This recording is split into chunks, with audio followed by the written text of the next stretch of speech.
Thank you guys so much for being here with us. This is the Late Night Ghouls Chattanooga Film Festival live cast edition. And we are so incredibly honored to have the guests that we have today to celebrate not one, but two really awesome films that we have had the pleasure of screening. The Once and Future Smash and End Zone 2. So if you guys want to, we'll start with the filmmakers. If you guys want to introduce yourselves, just to let everybody know, we're going to do this on video. We're going to have this on audio too, just so people will know who you are by your voice. So let's start with Michael.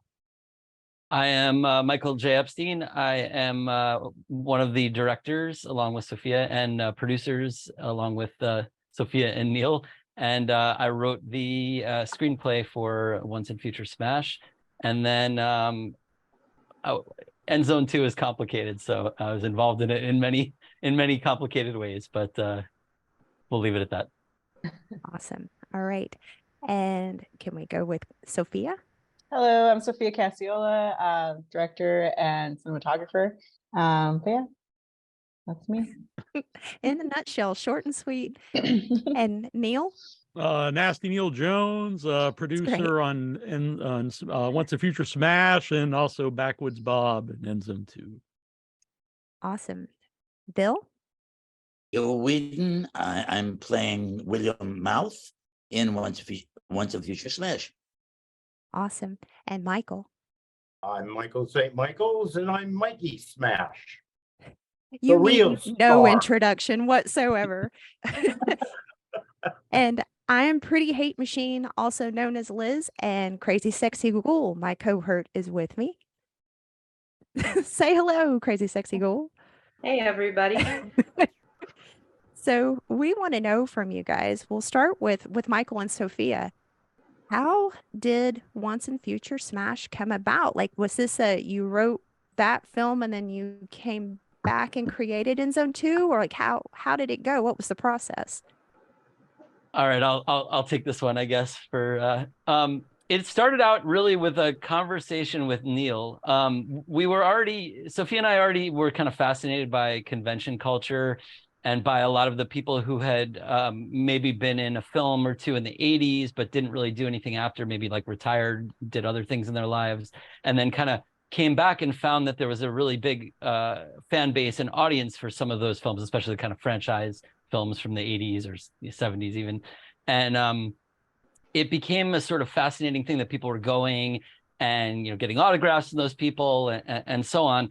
And I heard from Neil, I was already thinking about that. And I heard from Neil, who does a podcast and has interviewed virtually everybody in horror, that he was having an issue with a couple of people who were in the same movie and play the same character. And they have a little bit of a rivalry or a feud about who like really played the character, who was in it mostly, or, so on. And I won't say who they are, but they're both in our movie. So I would talk to Neil a little bit about that. And I said, I've been kicking around this idea in my head of like exploring something in that space. It'd be really fun to make a movie about those two types of guys, like two people who have that kind of rivalry. And Neil basically said, do you want me to reach out to Mad Monster and see if, they would let us do something there? And I thought they're not going to say yes. So sure, I'll say that sounds like a good idea. And then about an hour later, Neil gets back to me and says, okay, it's all set. We're set for Mad Monster. We can go, we can shoot there, we can do whatever. And then I thought, well, shit, I better write a movie now that we can make using this. So then we kind of sat down and came up with the script. And then I'll let Sophia answer what happened with End Zone. Well, I think we had about 5 months before Mad Monster Party was to happen. And so I knew I needed like a lot of assets for the convention, for the table, and for like pictures for them to sign and, posters and all that. So I was like, well, we have to shoot the movie that this is going to be about before the convention. And so we really rushed to shoot End Zone 2. So we'll break the kayfabe that we didn't make it. We did make it. but it came about because we were like, well, we need an iconic slasher character like a Jason or Michael Myers or something. And I just threw out the name Smash Mouth because I thought that was very funny. I'm a joker. It's perfect. And then we looked up Smash Mouth and it's a football term. And so that like led us down this whole football business. We knew we wanted to make the sequel. So that made it a little easier that we didn't need to have like a school and a whole football field and everything. We could just pick it up 15 years later. It's like the cheerleaders are traumatized by the events that happened back when they were in high school, and then the killer comes back, and so it's like a cabin slasher. So it was really fun to shoot. We shot it in like a week and 2 months before we went and shot the convention. You shot End Zone 2 2 months before you shot Once and Future Smash. Yeah. No kidding. Yeah. So yeah, because like I said, we needed stuff for the banner. The banner and the posters, like, because we wanted their table at the convention to look very real. Well, And we you had to kind of know what the movie was. And we had to know what we were talking about. Yeah. how was that writing process? Like, I see so much inspiration for, like, obviously I'm a slasher or horror fan. My husband is the slasher person, so I have all of this drilled into my head. So I see the influences, but could you state what were your influences within Zone 2? Oh, for sure. Definitely. So basically, because Michael was writing the other script, we reached out to a friend of ours, Brian Smith, who, he works with like New York City horror, and like we'd met him at other film festivals because he is also like steeped in the history of horror. And so we're like, look, it's Texas Chainsaw, it's Black Christmas, it's, obviously Friday the 13th, like all those things kind of like wrapped into a little neat package. And we had already like kind of cast our friends that we wanted to be in the roles. And so we had given him like the characters.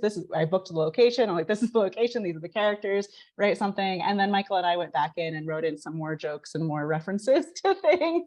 But Brian really included a lot as well. So yeah, obviously we're all horror nerds. We love horror. And especially in Once and Future Smash as well, there's just so many references and jokes to. Well, one of the conceits is also that this movie is supposed to have influenced all the other movies. Exactly.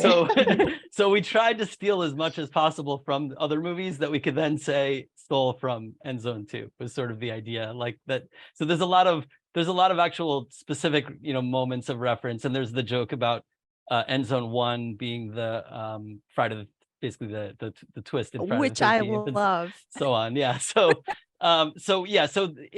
With that conceit, it was sort of like, well, we have to put in all the tropes so that we can kind of frame it as if those tropes were taken from this film originally. That was the idea. Yeah.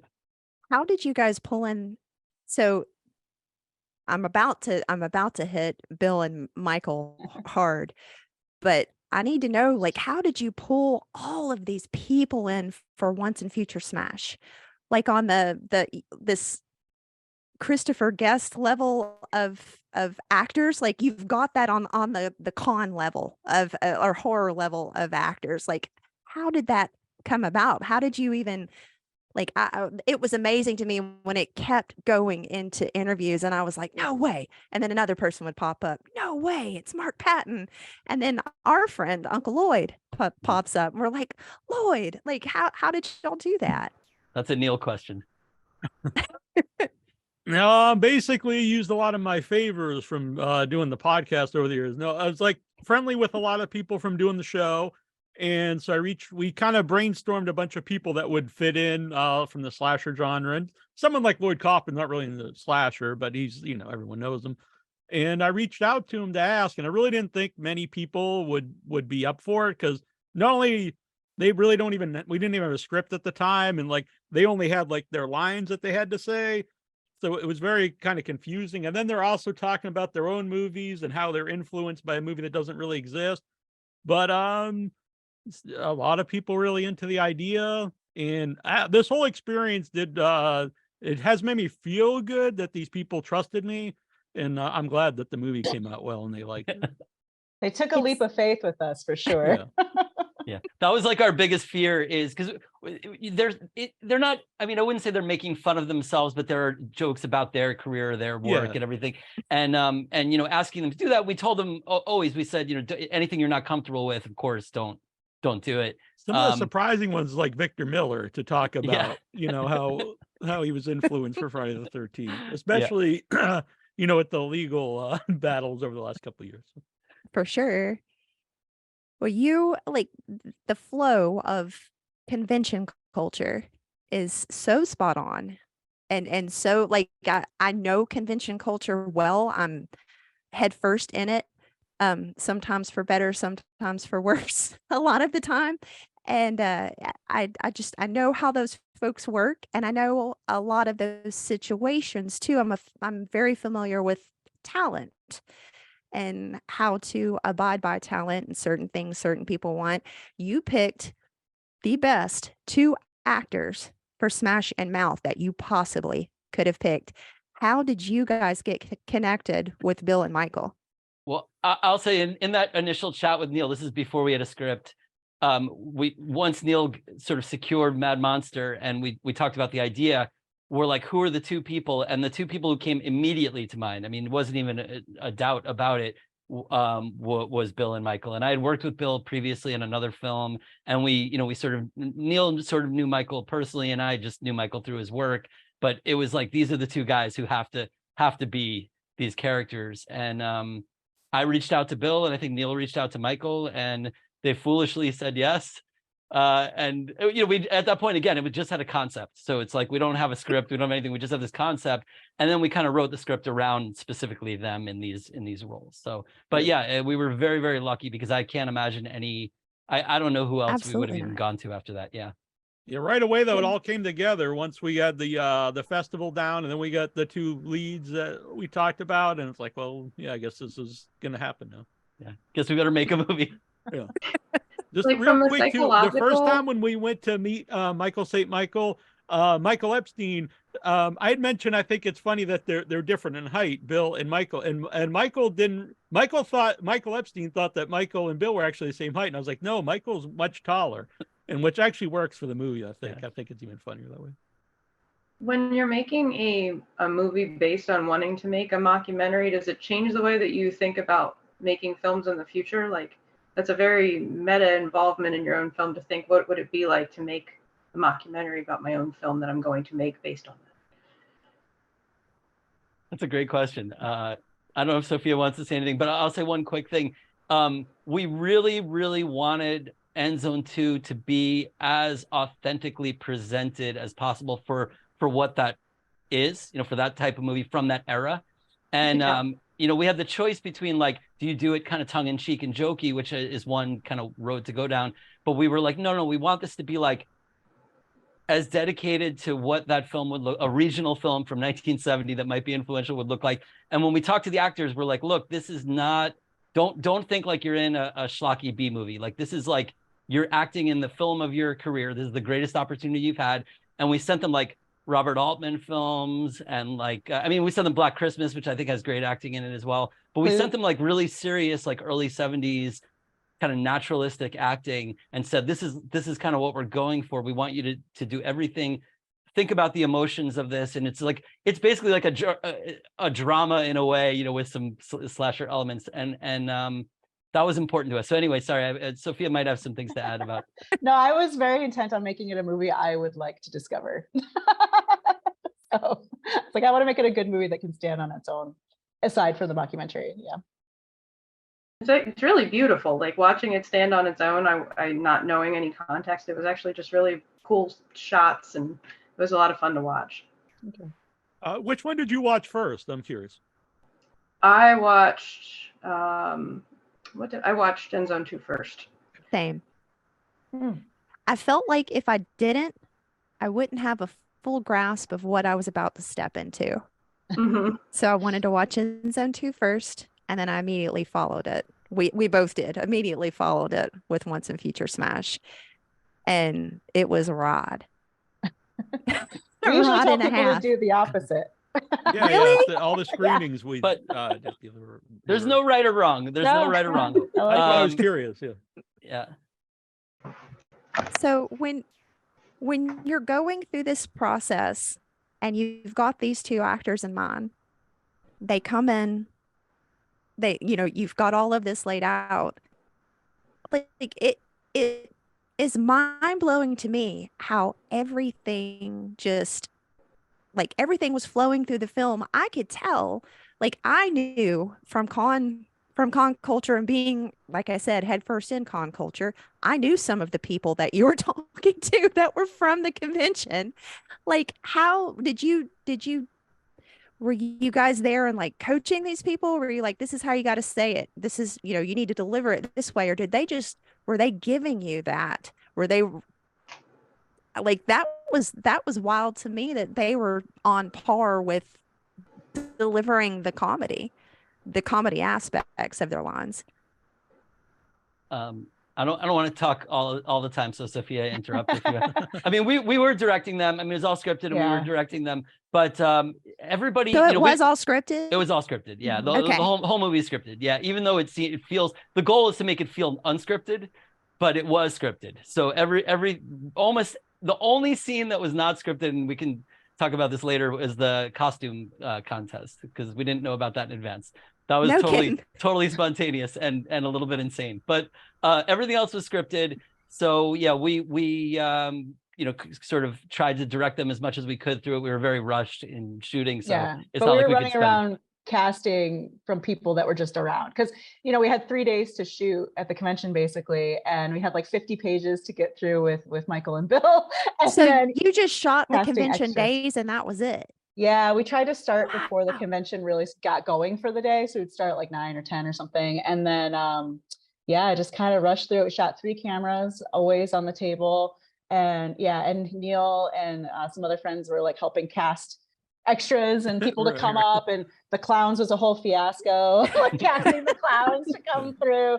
But yeah, it was very, very by the seat of our pants in a lot of ways. Even though it was scripted, we were casting at the moment, like, oh, we need somebody to come up right now. And then Bill and Michael did not need much direction. They knew the characters so well. So luckily they could just go, and that was amazing.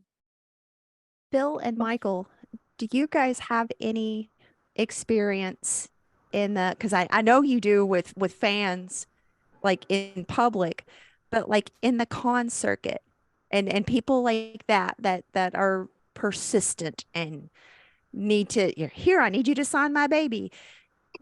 Like, did you have that experience, and like you've brought that into playing these roles? I would imagine we did, yes, but it was subconsciously. I mean, occasionally you catch people like who chase you into the bathroom holding a picture and wanting a selfie with you. And I'm just trying to take a piss here, Michael's I'm sorry, my bladder is not as big as it used to be, Michael has probably had more experience with that than I have, because he's such a cult figure from the Greasy Strangler. I did years ago. I did Sergeant Kabuki Man, and we know. You can see the back of me right here in our apartment. And I did some other short films, one of which I went down to Dragon Con. I think it was in Atlanta. In Atlanta. Yeah, and at that convention, a lot of people knew Kabuki Man, so I was not besieged, but I was, they recognized me, so I got a lot of that. But I've never been in a thing like the Greasy Strangler, which Michael can tell you. I mean, that's like he's got to strangle everybody, right, Michael? Yeah, pretty much. I mean, I got into this with the Video Dead in the 80s, which I found out after I did it. They'd already actually cast somebody else to do the part I did. And I felt really bad about that because apparently I blew them out of the water. Huh. And I've done that to him a couple times since.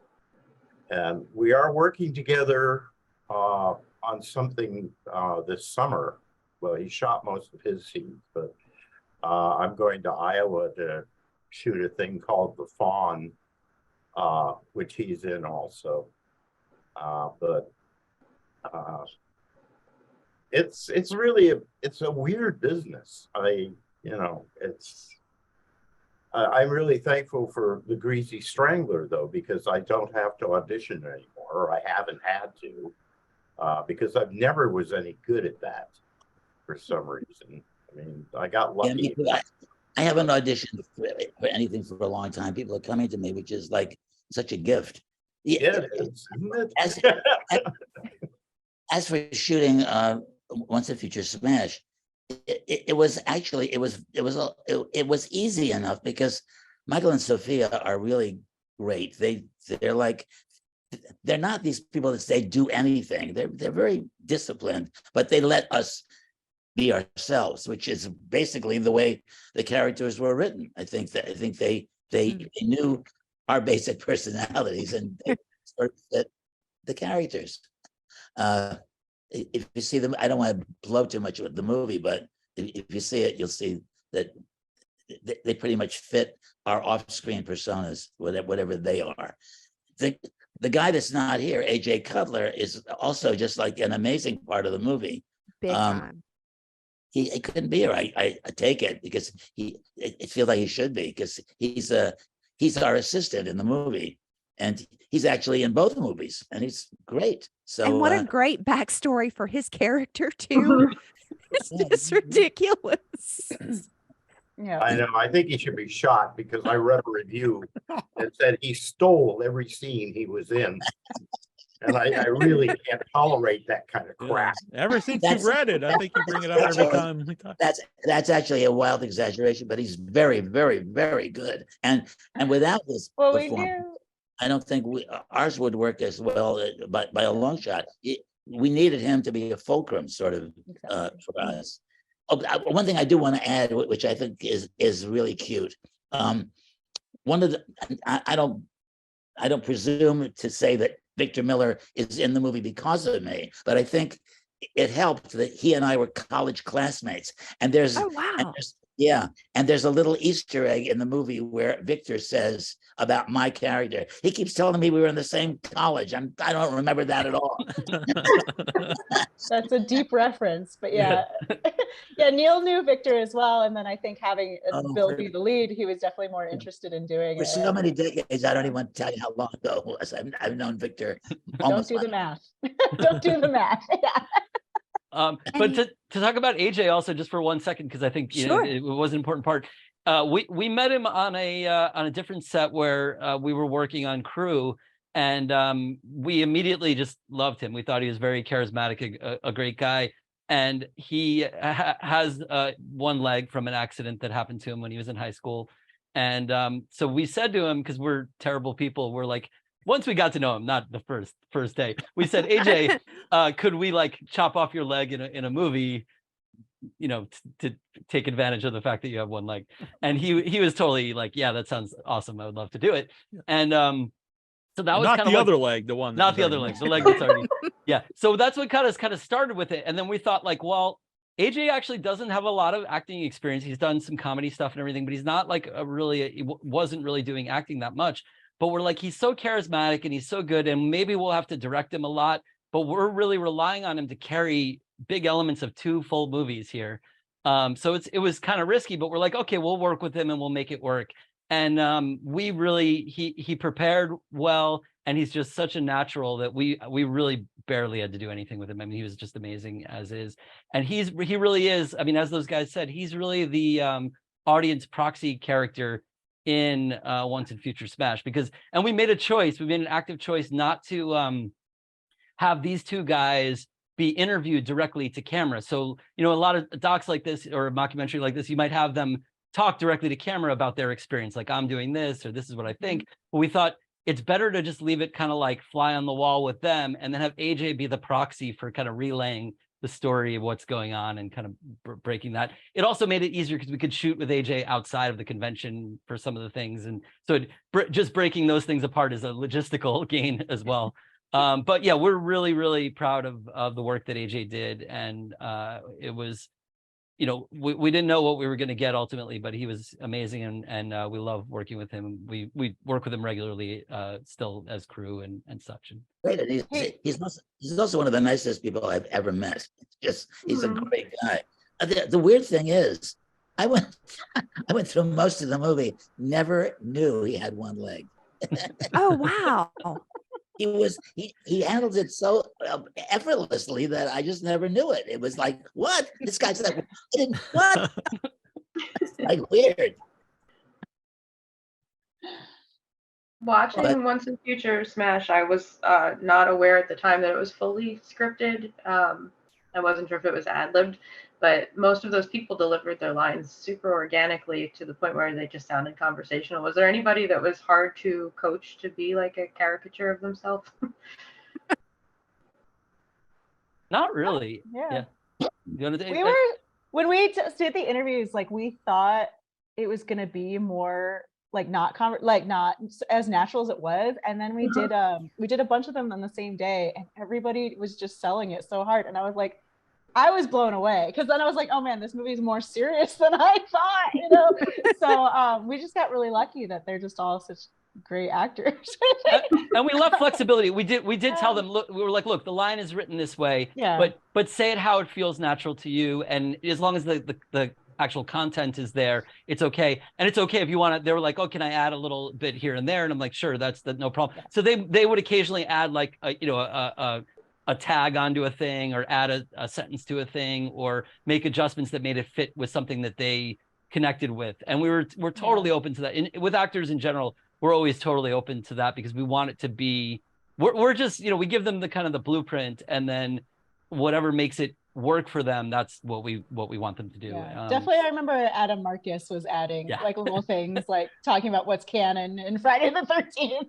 Yeah, he pulled that out. Yeah, he pulled that out. We didn't say that. Yeah, he pulled out some funny gems too. So yeah, we definitely, like Bill was saying, we do like to give people the freedom to bring their personality and surprise us, because that's part of the joy of filmmaking. I have one particular scene that wasn't scripted. It was, you know what I'm talking about. The scene. Yeah. The scene. Well, yeah. Bill drops trowel. He asked permission. So that was not planned. It was. No. It was. I mean, Sophia didn't even know that I'd done it. I was filming his face when he did it, and I had no idea it even happened, because I'm so focused on camera. But no, you asked permission ahead of time, and I was like, I'll never say no to nudity. I always think nudity is great. So I was like, yeah, definitely. My favorite behind the scenes shot, I'm sorry, was I'm in the corner of the room when they were doing the scene, and so I'm in the corner, and Bill's in the mirror, and Sophia's shooting, and someone else shooting, I forget his name, I'm sorry, with the mohawk, the pink mohawk, Matt shooting. Yeah, her BCam was shooting. And AJ's like laying flat on the ground to stay out of the way.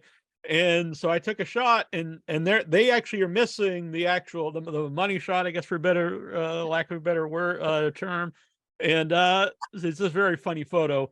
And then we had to redo it, because everybody was like, Sophia, did you get? And she was like, yeah, of course I get it, but she didn't realize. I didn't get the real thing. Yeah. I had to readjust the shot. Right. Well, the scene was just him flexing in the mirror and doing what he was doing. And then Bill said, can I add this element? We're like, yeah, go for it. So freedom. Yeah. Yeah, somebody should talk about how we had to wait for 2 years to after we shot that, because we did it in February of 2020, and 1 month later. It was like literally like a week or two before everything shut down. Yeah. I remember Michael on the plane ride back to LA was the only person wearing a mask. So you knew somehow what was coming. Michael St. Michael's. No. Yeah. Yeah, not Epstein. Yeah. For a while, I thought this was really going to be the last movie I ever made. Oh. I mean, especially after, because I had all kinds of things booked that suddenly disappeared. And a couple of them were really good. But they never came back. That sucks. It does. You're. I feel more alive when I'm on a set than I do most of the rest of my life right now. Anyway, there's just something about working. Well, you're amazing in front of a camera. And I think you were. Well, I know you were meant to be in front of a camera. I know. The first time I saw myself on the big screen, I thought, God, I look so much better flat. You don't want to talk to him off camera. And 20 years later, I was. Your work is so your body of work is so broad, but I wanted to just tell you while I've got you, you're most of the reason inadvertently why I even got into horror in the first place, because at my old video store, there was in my hometown, there was a Video Dead poster in the horror section. That poster is still, I need to own it. I don't know why I don't own that one sheet. I'm a one sheet collector, but that poster meant the world to me because it scared the crap out of me. The whole demon thing coming out of the television, like that scared the crap out of me. But it scared me so much that I wanted to watch horror. I wanted to watch it and get over that fear.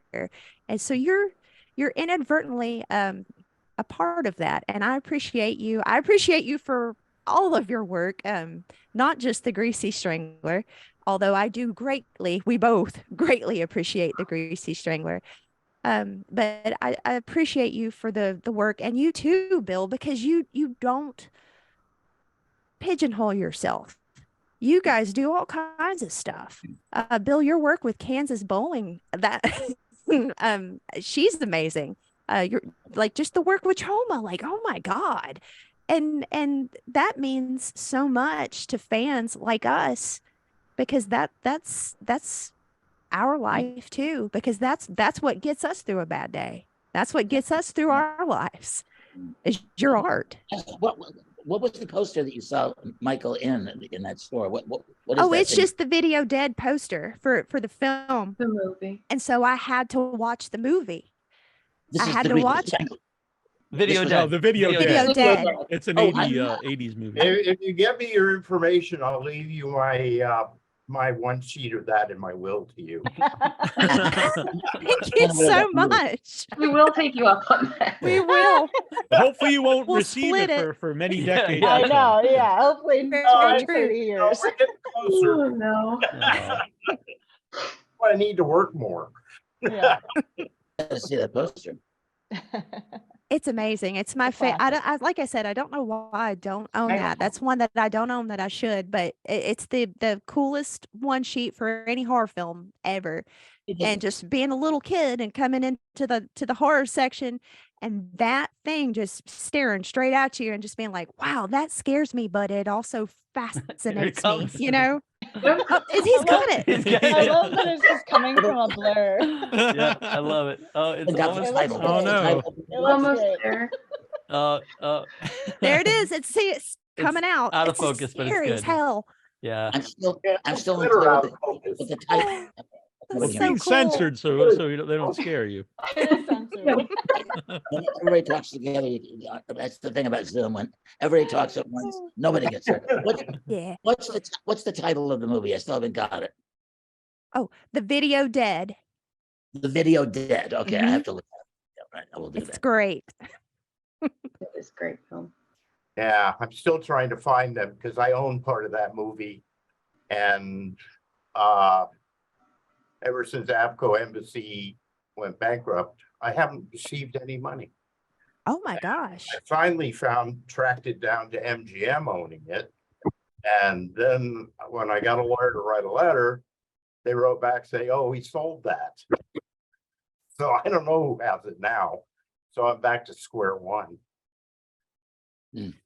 Because it was a limited partnership. And I was surprised at what I did get out of it before it went under. But I'll do some digging with my video distribution friends that I work with at Vinegar Syndrome and some at Severin, and see if they're aware of who has that. And if I do get that information, I'll shoot it towards Chris Dortch. Mhm. And And if let you're him know. listening to the podcast, Yes. you happen to know. Let us know, Yeah. Yeah, find out who because owes Michael Michael's deserves to money. know. Yeah, yeah, because, for sure. I'm having an out of money experience. And I'm still confused about who the other woman is that hasn't said anything. Me? Down below. Not you, Liz, not Okay. Sophia. The other woman whose name I see is CSG. That's Oh, I- Crazy Sexy Ghoul. I've been talking to you. I'm sorry. Didn't you interview me in Chattanooga a few years ago? I Oh, was it um you? No? I didn't, but I was there. Yeah, because I remember when I was there with Greasy Strangler, Hmm. I thought it was one of you two that interviewed me. I have worked with, well, I didn't with Chris at that time, but I have worked with Chris for quite some time, and I'll do anything that he needs for Chattanooga Film Fest because I love him to death. He's a really good guy, and he's doing all of this just for his love of film and to get films out in the public. So I'm there, so you might have seen me. So what is next on the horizon for all of y'all? Like where do we go now? Is there going to be after this an End Zone 2? Is there going to be a Once and Future Smash reunion? Or We End kinda- Zone 3, excuse me. Is there going to be an End Zone 3 to the End Zone 2? Is there an End Zone 1? No. I need to know that. Was there There's- ever like No. was there a plan for that? No, just because of Okay. the scale, that would have to be like a full high school and football team. Like it's just kind of out of our budget realm. But there is like this, there's a little bit of stock footage in the Once and Future Smash and End Zone 2 of like kids beating each other up from like the 50s. So that's the only clip of End Zone. We are curious, you know, if there's demand for it to make the remake of End Zone, so modern day that they talk about in the movie, the sequel, prequel, requel. And then also because we're nerds, it would be fun to make End Zone 3D, but probably Oh none my of God. that will happen. Are you planning to put the deleted scenes on the Blu-ray or anything like that? Scenes from Yeah. End Zone Yeah, 2 that- there's Oh, cool. there's so much, not so much from End Zone, but there's so much deleted scenes from the Once and Future Smash and lines from the guests that didn't make it into the movie. Like we had tons more from everybody. And I want to go back and interview Bill and Michael about the experience and all the women in End Zone 2 as well. So definitely it's going to be a huge release. We're still finishing up our festival run right now probably through the end of the summer-ish. And we're now just starting working on getting everything together. Neil was filming behind the scenes the entire time we shot End Zone 2, and maybe also when we were shooting Smash, I'm not sure. But anyway, we have tons and tons of stuff. So we're going to start putting that together and hopefully release a Blu-ray later this year and get it out to the world finally. That would be amazing. So we should as fans, we like the audience should have access to the Blu-ray by the end of 2023. That's the hope and dream. Yeah. Yes. Awesome. That's the goal. That's the goal, Awesome. yeah. Yeah. And Bill, what are you going to do? What's up with you? Well, What are you- in July and August, at the beginning of August, I'm shooting a film called Special Needs Revolt, which is a very interesting concept. I play a character very, very closely based on the former president. My character's name is Donald J. Kruger, which is a combination of Trump and Freddie. And I'm a racist would-be dictator, and I'm brought down by a Down syndrome guy, which is really interesting. Oh, the wow. Down syndrome guy being played by a Down syndrome guy is the action hero. So I think that's kind of groundbreaking. And then after that, at the end of August, we're going to LA, and Michael and Sophia are going to be in this too. And I don't know, Psycho Ape 2. No kidding. I was just talking about Kansas. So that's awesome.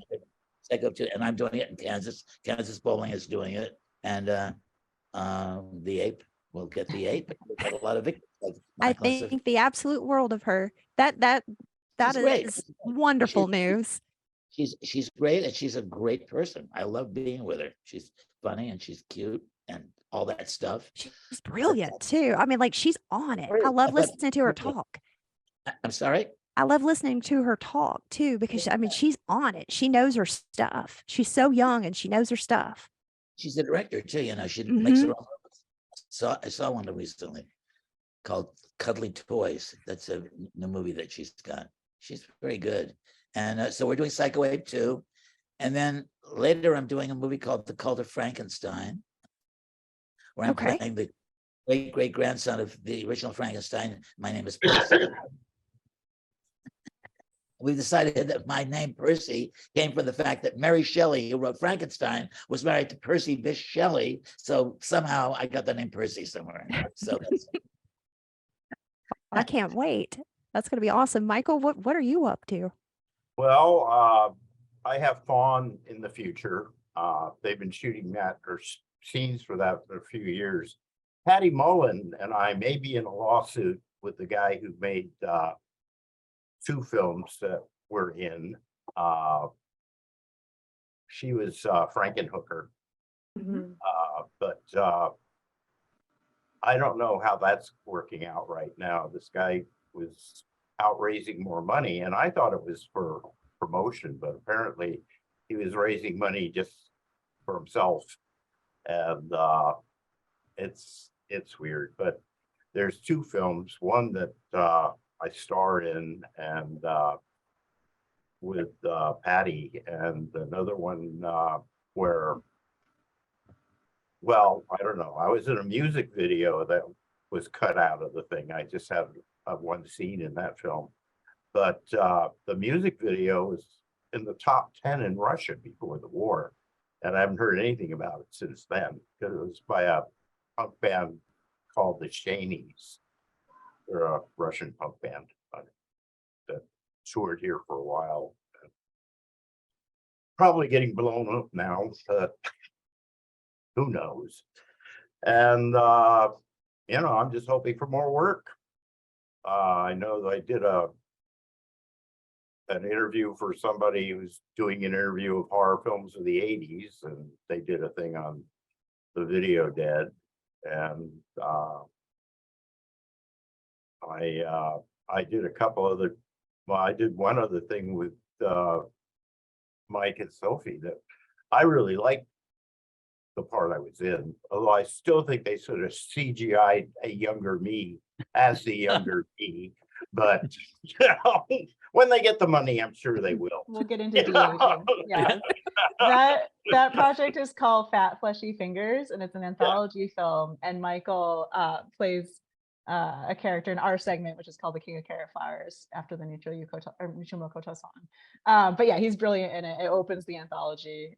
So hopefully that's on the festival circuit now, and hopefully it'll be out soon as well. But everybody should jot it in their minds, because he's really, really funny in it. And Awesome. his remark, by the way, is that I play the younger version of him. So he's the premise is a little bit like it's a little based on like what they do in The Princess Bride, where it's like a grandfather telling a kid a story. So he goes and visits his granddaughter in the hospital, and she's dying.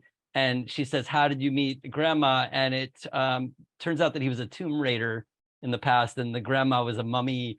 It's a whole thing. But I play the young version of Michael, which is why he was remarking negatively about it. And but what I will say is I have his voice, which is one of my favorite things that I've ever done in my life, which is that his voice is coming out of me as I talk as That's the younger awesome. version. And it's like probably my favorite thing I've ever done in front of the camera. So yeah. Thank you. I hope we get to work together again. We will. that would be awesome. Because it's fun, you know, Yeah. even you know.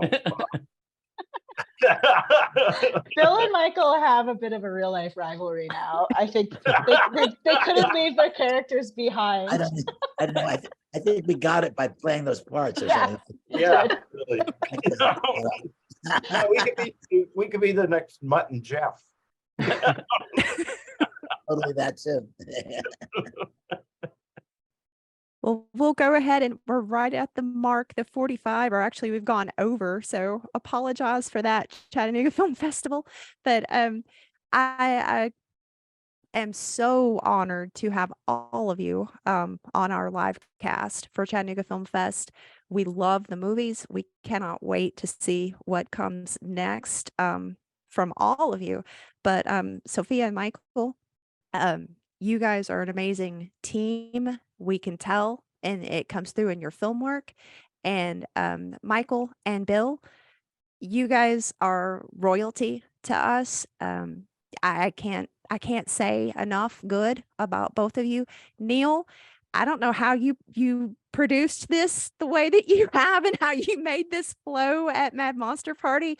But holy crap, you did. Neil, you're something else. Like this is good. This is good stuff. And this is just amazing stuff for people like us that are con circuit weirdos that, you know, we've got a film for us now. And it's great. So I appreciate everything about this. Crazy Sexy Ghoul, do you want to say anything before we head out? Yeah, two things.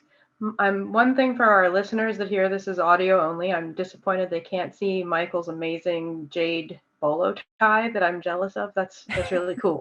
That's super cool. And also, we both wanted to ask actually, Sophia, about we were kind of reading your background a little bit, and we saw that you may have a prisoner-themed band. And we were like, holy sorry, Chris. I know she was holy wrapping shit, up. A prisoner, like a band themed for the show? Like really? Like be seeing you? Yes. Well, thank you. It's a bit of a project from a few years ago. So like I'm a songwriter and like a punk drummer and singer and stuff. So I just fell in love with the show The Prisoner at around the time that I started the band. I was like, I'm going to write a song for each episode of The Prisoner. And it took me a while to finish it out. But, you know, I was playing shows around Boston and touring a little bit with that band. It's called Do Not Forsake Me, Oh My Darling. But if you look up our music videos, we recreated the opening sequence to The Prisoner, where it kind of sets up the entire backstory for the entire show in 2-minute opening sequence. And then we also recreated another scene where he gets poisoned in a bar. So yeah, like obviously I'm a nerd. We are too. And I always take like an idea way too far, which I think is very clear in the Once a Future Smash and Zone 2 as well. But yeah, but thank you. Yeah, please check it out. Someday maybe we'll play again. I hope so. Well, thank you again to everybody. My name is Liz, also known as Pretty Hate Machine. And I'm Crazy Sexy Ghoul. This has been the Late Night Ghouls podcast for Chattanooga Film Fest. Go Chattanooga! Yeah. Woo! Touchdown. Touchdown. I was waiting on Bill to do it. Touchdown. Down.